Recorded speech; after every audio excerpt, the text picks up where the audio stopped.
얘기했던 예. 물 셀 틈 없이 만들고 있는 이 시스템을 정말 물살도 단단하게 없는 방어선. 네, 예, 예. 단단하게 구축하고 있다고 사법 생각합니다. 리스크 방어벽 방탄벽의 물샐 틈 없는 방어선을 하고 있다. 봐봐요. 왜요? 지금 성교법 벌써 파기환송심 나왔네. 재판을 예.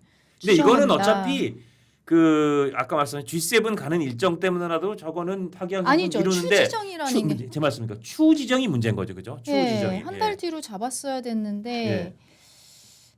이렇게 되면 다른 재판부도 아마 추정을 할 가능성이 높고 그거는 법원의 완전한 재량이기 때문에 예.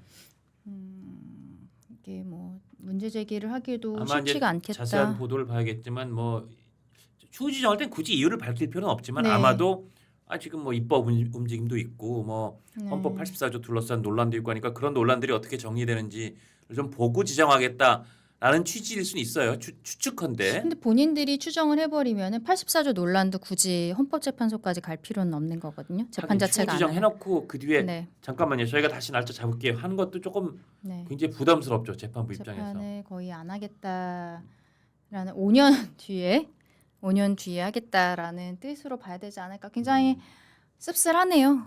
그럼 아까 우리가 얘기했던 그 사법 리스크 방탄벽의 첫 번째 제일 방어선에서 네. 일단 저기가 어떻게 보면 방어가 됐다. 그렇죠. 이렇게 볼 수도 있는 거겠네요. 예. 그리고 굉장히 든든하겠죠.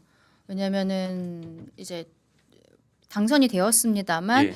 이게 뭐 러프하게 생각을 해보면은 이번 달에 잡혀 있는 18일 재판이 예. 한 달 뒤로 바뀐다라고 해도 예.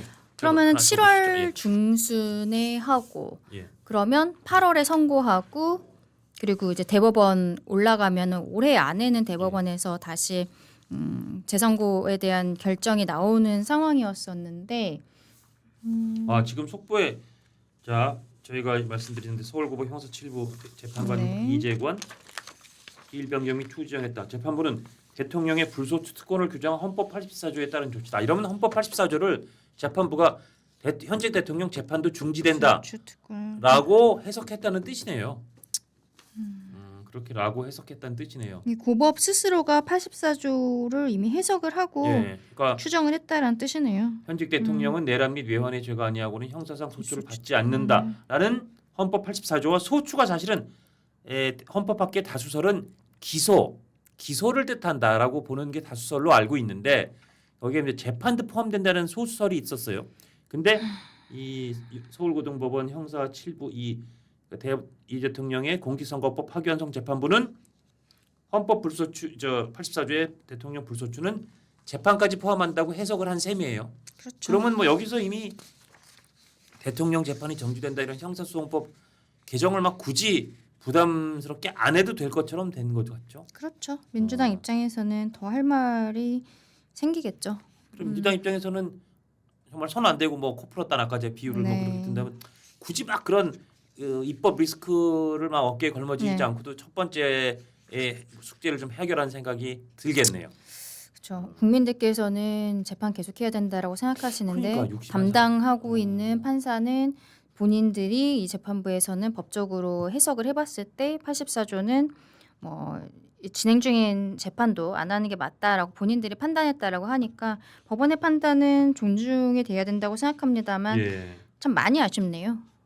국민들의 눈높이와 맞지 않는 해석이 아닌가라는 그러니까 생각이 국민들 눈높이를 저희가 방금 예. 그 여론조사에서 봤는데 심층 출구조사 때 했던 심층 조사에서 봤는데 야 그러네요 진짜.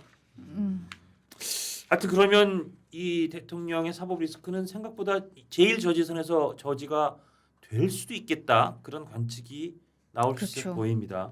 나머지 재판부들도 뭐 대장동 사건이나 이런 거는 실상 너무 오래 걸릴 거기 때문에 뭐 쉽지 않을 거라는 결국은 재판 결과가 빨리 나올 것 같았던 거는 공직선거법과 위증교사였던 맞아요. 거죠. 그리고 또 문제가 되는 게 이화영 부지사가 그렇죠. 지난주에 대법원 확정 판결을 받았는데 그것도 이제야 1심이 시작됐거든요.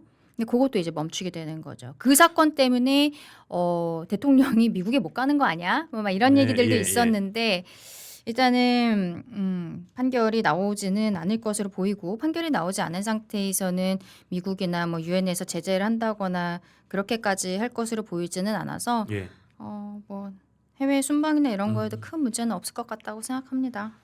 하여튼 오늘 지금 저희 자원주의초 시간이 나온 굉장히 제일 큰 속보, 제일 큰 보도는 이재명 대통령의 파기환송심 재판부가 기일을 18일로 잡혔던 걸 연기했다. 여기까지는 짐작이 됐어요. 예상이 됐어요. 왜냐? 그렇죠. 그 G7 G7을 대통령이 그 직전에 가시니까. 근데 추후 지정을 해서 사실상 재판 기일을 나중에 임기 끝나고 잡든 뭐 그렇게 할게요. 저 이제 그만할게요라는 것처럼 보이는 입장을 밝혔다. 이게 오늘 굉장히 큰 뉴스네요. 그렇죠. 예. 참 알겠습니다. 이렇게 하면 일단 이재명 대통령의 관점에서는 그 굉장히 불투명했던 안개 속의 사법 리스크를 상당 부분 털고 가는 그런 그렇죠.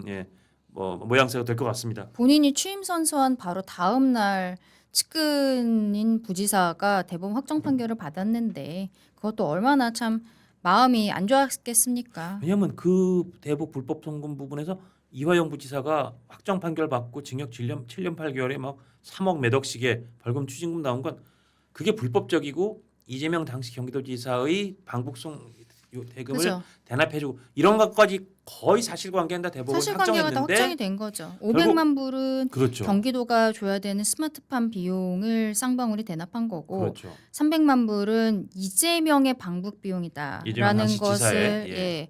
그거를 법원에서 확인을 해줬는데 그렇다면은 방북 비용이 나갔다라는 것은 북한에 가야 된다라는 것이고 그 과정에 있어서 부지사가 진행하고 있었던 심지어 평화부지사잖아요. 예. 정무직인데 본인이 데려온 사람인데 부지사가 하고 있었던 거를 도지사가 전혀 몰랐던 건가? 알고 있었다면 공범이고 몰랐다면 무능한 거다라는 이야기들이 계속 나왔었는데 그 사건도 이제 진행이 되면 아마 안 될 것 물론 같아요. 물론 각 개별 재판부가 독립적으로 판단하는 거니까 예를 들어서 위증교사 재판부는 아니야 우리는 헌법 84조를 보더라도 이미 기소된 건 재판하는 게 맞는 것 같은데 라고 할 가능성이 완전히 사라진 건 아니지만 그러나 일단 이게 첫 그 일종의 그 출발점이 될 수 있는 공직선거법 파기환송심 재판부가 저는 추후 지정합니다. 뭐 길 지정 안 하고 그냥 헌법 84조가 네. 대통령 재판도 그냥 중단하라는 것 같아요. 저희는 그렇게 간주할게요라고 네. 해놨으니 다른 재판부도 이제 이 길을 따라갈 가능성이 높아졌다. 그렇죠. 그렇게 짚어보겠습니다. 굉장히 큰 뉴스 같은데 아마 이거에 관련된 여러 가지 또 그 분석 기사들이 오늘 연이어 보도로 나올 것 같고 아마 씁쓸하네요.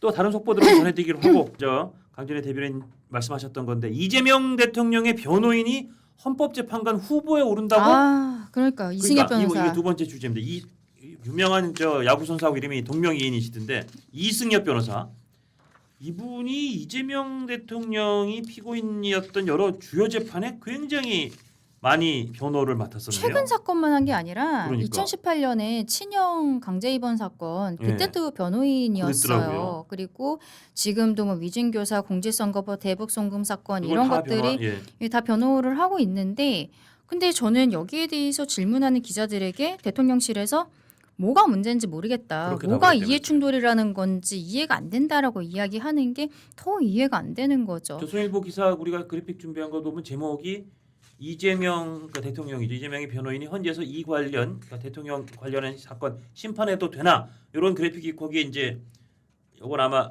저 마스크를 쓰고 있는 사진으로 봐서는 그러니까 정말 코로나 시절 때부터 대통령 변론에 관여를 했기 때문에 저런 아마 기자들하고 문답 장면도 나온 것 같아요. 마스크를 쓰고 있는 모습을 보면 그러니까 오랫동안 대통령의 변호인을 맡아왔던 이승엽 야구 선수 아닙니다.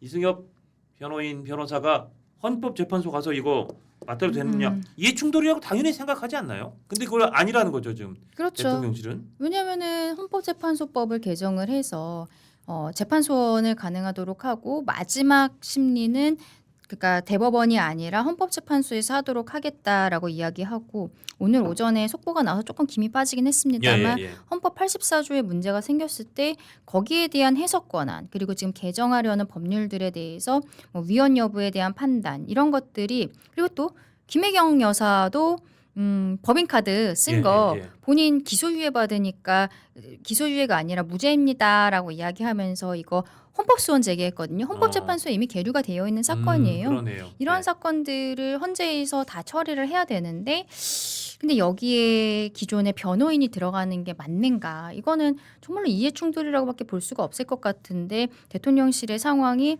그 입장이 오히려 더 이해가 안 된다라는 거죠.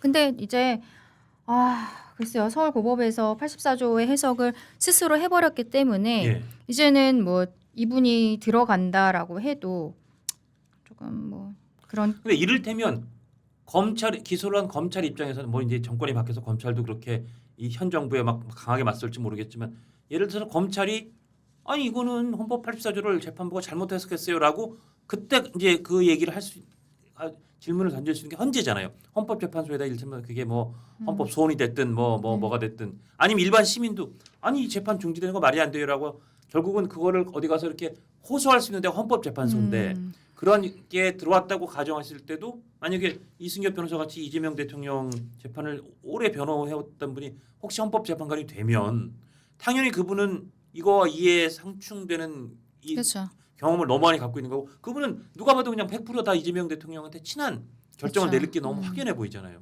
그래서 그렇죠. 임명하면 안 될 것 같은데. 뭐 일부 보도에 따르면은 이 이승엽 변호사 스스로가 뭐 예. 개인적인 사유로 고사를 하고 있다라는 보도도 나오고는 있습니다만 근데 그 어쨌든 대상자로 올라가 있다는 것 자체는 맞다라고 대통령실에서 인정했어요. 확인을 해줬어요. 예. 그 이거 자체가 문제라는 거예요. 그, 지금 예. 그 오광수 민정수석 그 산하에 들어가는 비서관들도 아직은 내정자니까 이름을 얘기하기는 좀 그렇지만 지금 하마평에 나오는 사람들이 맞아요. 그것도 다 이재명 대통령의 변호인 출신들이란 말이에요. 저희가 그 장동혁 의원 저 페이스북 그거 잠깐 앞부분 좀 보여주세요. 다 준비를 하셨군요. 예. 그러니까 저기 보면 역시 앞부분만 우리 읽어보면 장원준 씨요. 그러니까 이렇게 장동혁 의원은 썼어요. 이재명 방탄을 위한 사법체계 무너뜨리기가 대통령 취임 이후 더욱더 노골화된다. 그래서 자신의 집사 변호사를 그러니까 민주당은 대법관 증언법을 초장부터 밀어붙이더니 대통령은 집사 변호사를 헌법재판관 후보자로 지명할 태세다. 그러면서 이승엽 변호사는 이 대통령의 공직선거법 위반, 위증교사, 불법 대북 송금 등을 변호한 바 있다. 이거는 이재명 변호사라고까지 불리던 사람을 대놓고 헌법재판소를 장악하겠다는 것이다. 뭐 이제 이런 취지로 주장을 했어요. 그러니까 저게 장동혁 의원만의 주장이 아니라 상당히 많은 분들도 저기에 공감할 것 같아요. 이게 근데 생각해 보면요, 작년에도 이미 다 이런 일들이 있었죠. 공청 과정에서 네. 우리 아까 김동아 얘기도 했습니다만 그렇죠. 일단은 친명 계열의 사람들이 쭉 들어갔는데 더민주혁신회의, 더민주혁신회의가 원래 원외 그 이재명 대통령 그 지지 단체였단 예, 말이에요. 예. 여기서 31명이 무려 31명이 안으로 들어갔어요. 예. 그 중에 뭐 양문석, 김준혁 이런 막판에 예. 좀 그런 논란이 분들도 되기도 했는데. 논란이 있었던 분들도 더민주혁신회의로 들어갔고 그리고 또 쭈루루룩 들어간 게 이재명 피고인의 변호인들이었단 말이에요. 뭐 박균택, 이건태 의원은 심지어 민주당에서 그동안에 없었던 법률 대변인이라는 자리까지 만들었던 거 아니에요. 예. 워낙 그 대표가 사법 리스크가 많다 보니까 예. 그거 관련해서 브리핑할 사람이 필요하다고. 그것도 웃기죠. 당에서 왜 개인적인 사법 리스크잖아요. 당 차원의 사법 리스크가 아니라 예. 개인적인 사법 리스크를 위해서 법률 대리인을 선임하는지 이해가 안 된다는 지적들이 많았는데 뭐 이건태, 뭐 양부남, 뭐 아까 얘기했던 뭐 김동아 뭐 이런 사람들이 쭉 들어가면서 그때 많은 분들이 의아하셨던 게 우리 이재명 당시 대표는 아무리 정관 변호사를 써도 재산이 줄지를 않는데 예. 근데 이렇게 본인의 변호인들에게 될 만한 지역에서의 공천을 해준단 말이야. 이것이 변호사비 대납이 아니면 무엇인가라는 의혹들을 많이 갖고 계셨어요. 아까 잠깐 말씀 주신 것처럼 지금 그 헌법재판관으로 이승엽 변호사뿐 아니라 뭐 민정비서관, 맞아요. 공직기관 비서관, 뭐 이런 민정 라인들의 대통령을 변호했던 사람들이 들어간다는 좀 관측이 나오는 그렇죠. 거죠. 민정수석실 산하의 비서관 3명이 다 그 이재명 대통령의 변호인 출신들이 지금 검토되고 있다라는 보도들이 나오면서 민정, 법무, 공직기관이 다 아주 중요한 그러니까 비서관들인데 이게 작년 공천 과정처럼 이분들의 어떠한 정치적인 앞날을 터주는 것이 변호사비로서 어떤 금전적 이익과 비슷한 상응하는 이익을 주는 것이 아니냐라고 국민들께서 생각하실 수밖에 없는 거예요. 예. 근데 이게 뭐 장관 같은 경우에는 청문회, 뭐 예. 총리도 그렇고 청문회를 합니다만 이 대통령실 안에 있는 비서관 이런 것들은 비서실이기 때문에 그냥 대통령 임명하면 그냥 임명하면 끝이죠. 끝이거든요. 예. 뭐 그런 상황이어서 더 이상 문제 제기할 수 있는 방법 자체가 없는 거죠. 국민들께서 지적을 하셔도 예. 그냥 대통령실에서 듣지 않으면은 끝나는 거니까 이게 너무 과하다. 근데 이것도 우리 아까 봤던 여론조사 이재명이 대통령이 되어도 그 이재명을 지지했던 사람 중에 40% 이상도 재판이 계속되어야 된다고 생각하는 그 말에는 너무 전체로는 폭주하지 마라. 64%고. 네, 예. 너무 폭주하지 마라. 그렇죠. 본인의 사법 예. 리스크와 관련해서 더 이상 앞서 나가지 마라라는 저는 지적을 하신 거라고 생각을 해요. 경고를 하신 거라고 예. 생각하는데 이런 형태로 변호사들이 공직에 그것도 주요 공직으로 나오는 거는 참 이건 정말로 받아들일 수가 없는 부분이죠. 원래 변호사는 수임료 받고 자기가 그 피고인이나 저 피의자를 변론하고 그걸로 사실 끝나야 되는 건데 그러니까 정관 대통령- 변호사를 쓰는 거는 근데 비용이 엄청나게 우리 네. 일반인들이 100만 원 단위로 변호사를 쓴다면 전관은 1000만 원 단위로 써야 돼요. 그리고 그 그렇죠. 이상이 되는 경우들도 있는데 근데 어떻게 그렇게 수많은 전관 변호사를 쓰고 그 수많은 사건들을 진행을 하면서 재산이 전혀 줄지를 않는지 완전 미스테리인 그래서 거잖아요. 사람들이 저수지 얘기도 하고 저수지 얘기도 했지만 아니면 변호사 수임료를 일종의 공천으로 대신해 주는 거 아니야? 이번에는 보니까 정말 뭐 헌법재판소의 재판관이나 저 대통령실의 비서관으로 대신해 주는 거 아니야라는 의혹은 그렇게 불거질 수 있는 거죠. 생각을 할 수밖에 예. 없는 거예요. 예. 진짜로 그렇게 뭐 이루어질지 조금 더 지켜봐야겠습니다만 예, 예. 지금 오광수 변호사에 대해서 이렇게 강행하는 것 그리고 이승엽 변호사가 헌법재판관 후보자로서 내부 검토되고 있는 게 맞다라고 지금 대통령실에서 확인해 준 걸 그리고 그게 보면은 뭐가 문제냐? 예, 무슨 그 관계인지 태도를 보았을 모르겠다라고 때는 대통령실이 강하게 강변하는 걸 봐서는 네, 아마 이게 가능성이 또, 꽤 네, 높다고 생각합니다. 진행될 가능성이 있다. 그 와중에 또 이제 김남국 의원이 또 디지털 소통 비서관으로 지금 그러니까요. 내정되어 있다는 예. 보도들이 있잖아요. 디지털 소통 생각을 하면 이분 원래 변호사였잖아요. 예. 뭐가 디지털 소통의 전문가였나 생각해 보니까 데이팅 앱을 쓰는 걸 옛날에 한번 걸린 적이 있잖아요. 아 그랬나요?